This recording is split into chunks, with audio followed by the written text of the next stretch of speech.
Traffic doesn't care how powerful your bike is. It doesn't care about brand value, spec sheets, or what people online think is cool. Traffic only exposes whether you chose the right bike for your life, or whether you lied to yourself when you bought it. If traffic is your reality, real, messy, stop-and-go traffic, then a lot of bikes people recommend are quietly making your days harder than they need to be. Here's what most commuter bike videos won't admit. People don't usually choose commuter bikes. They choose ego bikes that happen to survive commuting. They convince themselves they'll adjust, that traffic is temporary, that skill will compensate for discomfort. But traffic doesn't break you all at once.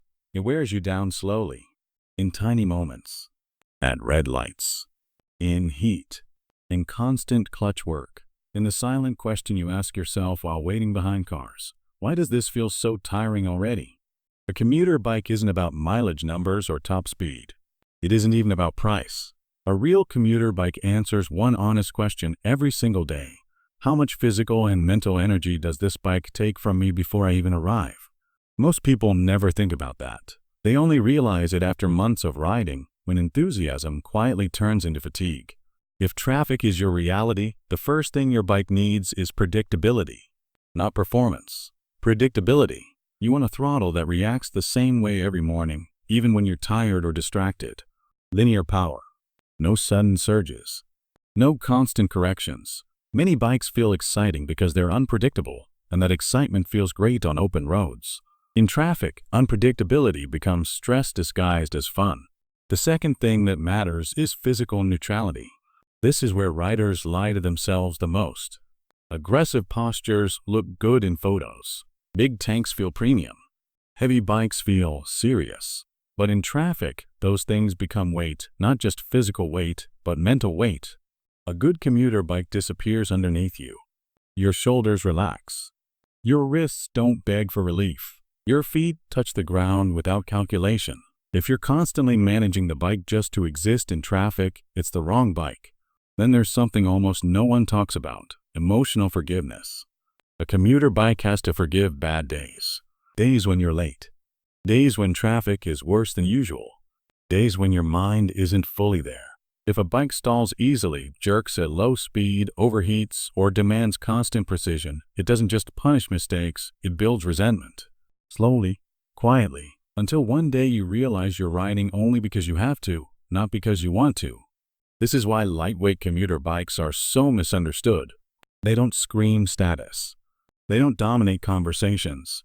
But in traffic, they shine. They turn without effort. They slip through gaps naturally. They don't intimidate you when you're already exhausted. People call them starter bikes or temporary bikes. But if your daily reality is congestion, these bikes aren't a compromise. They're clarity. Mid-capacity bikes are where most people get confused. On paper, they look perfect. In real traffic, many of them feel trapped. Some are tuned beautifully and work well in congestion. Others constantly feel like they're being held back, urging you to ride faster than traffic allows. That tension builds frustration, and frustration builds fatigue. A bike that feels slow in traffic is often worse than a bike that actually is slow. Premium commuter-style bikes bring another problem: fear. When a bike is expensive, traffic feels hostile. Every tight gap becomes a decision. Every scratch feels personal. You ride more cautiously, more stiffly. The bike that promised comfort quietly gives you anxiety. A good commuter bike should make traffic feel smaller, not scarier. Ask yourself something honestly. When was the last time you reached your destination and felt normal? Not relieved it was over. Not drained, just neutral. That's the benchmark most people miss. A great commuter bike doesn't dominate your day. It blends into it. It lets you arrive with enough energy left to live your life instead of recovering from the ride. If your bike only feels good when roads are empty, it isn't a commuter bike. It's a weekend bike pretending to be one. Most riders choose wrong because they imagine best-case scenarios, empty lanes, smooth flow, perfect timing.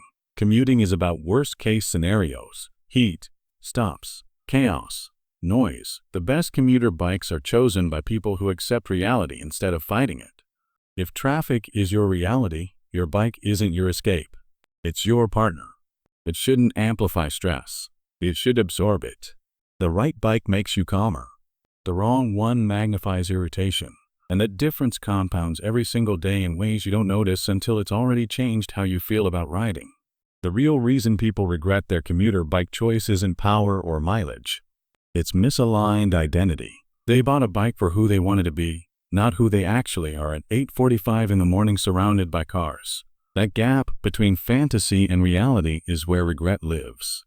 So before you think about upgrading, downsizing, or switching, ask yourself one uncomfortable question. Does your bike respect your daily reality, or does it demand a life you don't have? Because the best commuter bike isn't the fastest, the cheapest, or the most popular.